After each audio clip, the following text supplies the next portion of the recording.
Hey everyone, it's Maddie here, coming to you with my 31-week pregnancy update. If you can tell, I can barely breathe anymore. Can barely take a full breath and get the oxygen that I need to just baseline survive. All my organs have been pushed up and out of the way.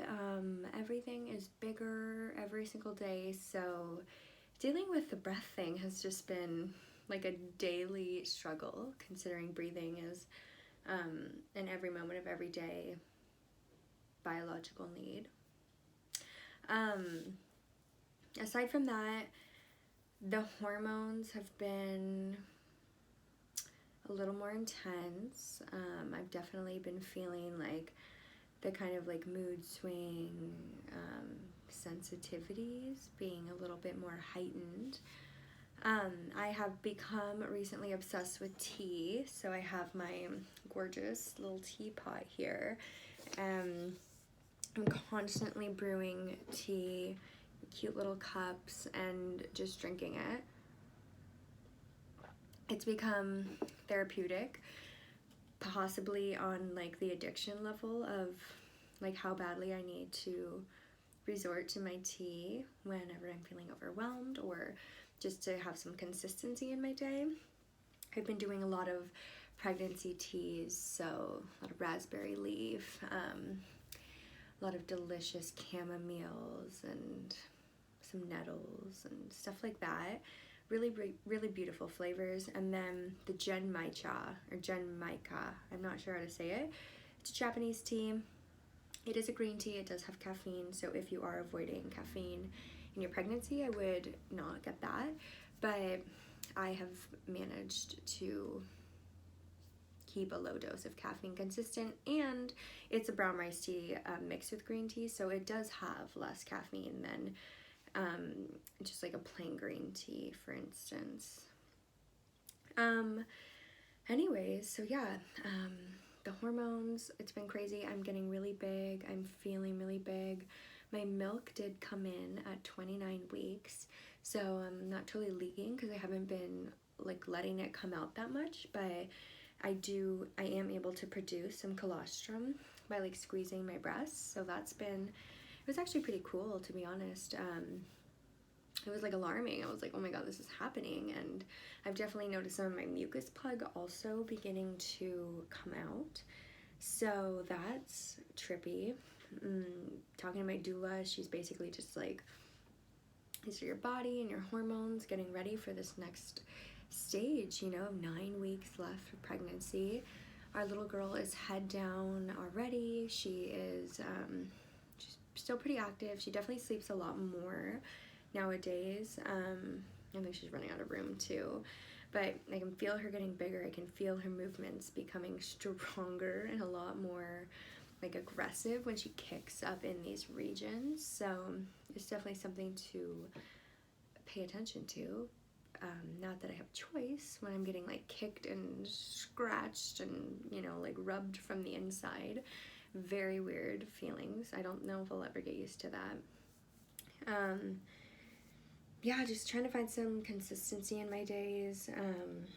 Not working a lot, visiting with family, just trying to take as many downtime moments as I can. So much fear, so much unknown, so many things that are out of my control. At this point, I'm just trying to stay really grounded as much as I can, which I'll be honest is hard. I am not perfect, and I have had multiple moments that I am not necessarily proud of, but I kind of am just looking forward to getting my normal chemical structure back, slowly but surely, my body back. I think just not being able to breathe has been a huge thing because I'm so into yoga and breath work. I feel really constricted, so when I do get anxiety or something, I'm I feel lift my boobs up and stretch out so my lungs can, open up as much as possibly available to take those full breaths in, those full breaths out.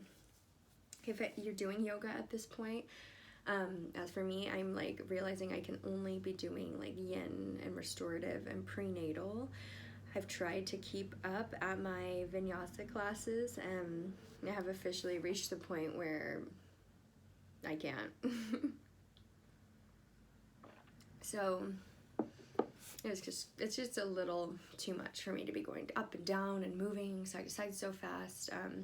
I noticed myself getting really lightheaded, getting really hot really fast, and really overwhelmed, and kind of like inducing like a panic anxiety attack. And just having to go down to the floor, you know, with the fear of like, oh my God, what if I pass out? Or what if, you know, my blood is rushing like who knows which direction. So just to protect me and the baby, like having to really sit in the back and not participate in a lot of it. So it's kind of just been like, why am I going to these still? Because it's just stresses me out.